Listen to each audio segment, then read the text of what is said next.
বিসমিল্লাহির রহমানির রহিম। আজকে আমাদের টপিকস হচ্ছে the Holi Quran. The glorious Quran is the best Arabic literature on earth.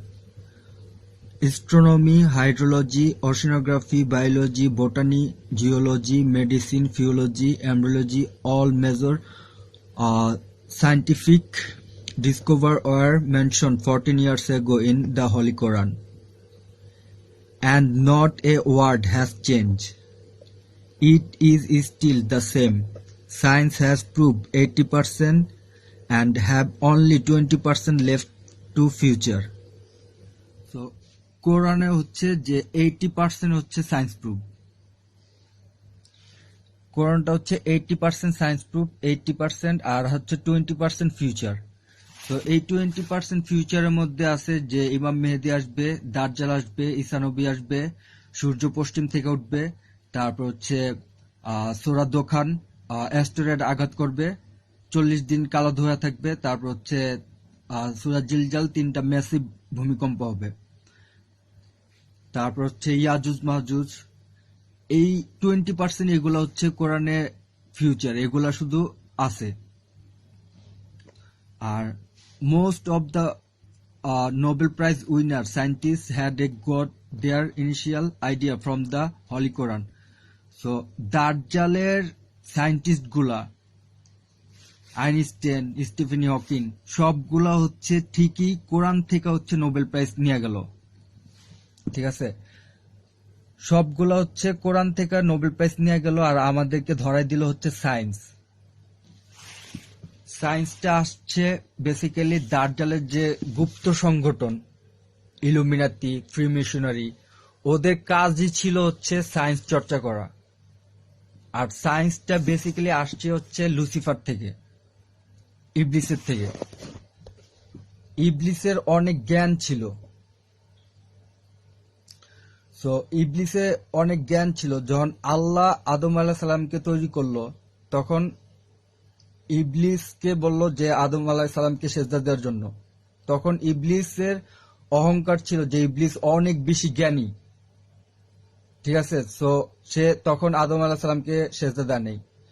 কিন্তু আল্লাহ আদম আলাইহিস সালামকে ফার্স্টে আল্লাহ নিজে জ্ঞান দিছেন। দেওয়ার পরে যখন আল্লাহ বুঝছে যে না, এখন আদম আলাইহিস সালামের জ্ঞান হচ্ছে ইবলিসের থেকে বেশি, তখন কিন্তু আল্লাহ বলছিল, আল্লাহ তো জানেন সবকিছু, তখন আল্লাহ বলছিল যে সেজদা দাও। তো এই ইবলিস ছিল অনেক জ্ঞানী। সো এই ইবলিসের মাধ্যমেই হচ্ছে সায়েন্স। সায়েন্সটা আসছে হচ্ছে ইবলিসের থেকে। আর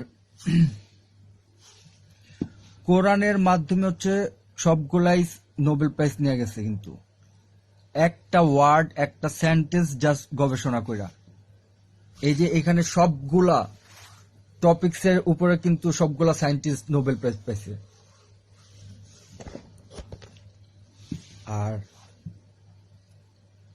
আমরা হচ্ছে যে দাজ্জালের এডুকেশন পড়ালেখা করছি। দাজ্জাল যে ফ্যামিলিটা চালায়, রথচাইল্ড ফ্যামিলি, এই রথচাইল্ড ফ্যামিলিটা হচ্ছে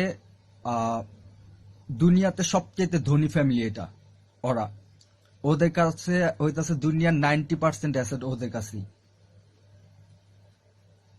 আর ওরা দেখে হচ্ছে আমাদেরকে সার্ভেন্ট হিসেবে।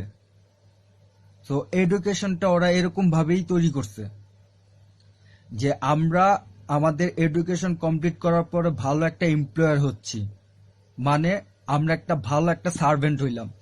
কাদের সার্ভেন্ট হইলাম? ওদের সার্ভেন্ট হইলাম।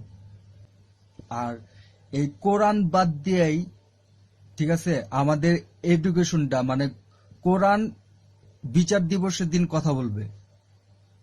আর কোরআনটারে আমাদের থেকে এমন ভাবে দূরে সরে নিয়ে গেছে, কোরআনের থেকে এত নলেজ কি নাই কোরআনের ভিতর। ওরা কিন্তু ঠিকই জ্ঞান অর্জন করে নিয়ে গেছে, নোবেল প্রাইজ নিয়ে গেল, সবকিছু ওরা ঠিকই করলো। বাট আমরা হচ্ছি যে একটা সার্ভেন্ট হইলাম পড়ালেখার মাধ্যমে।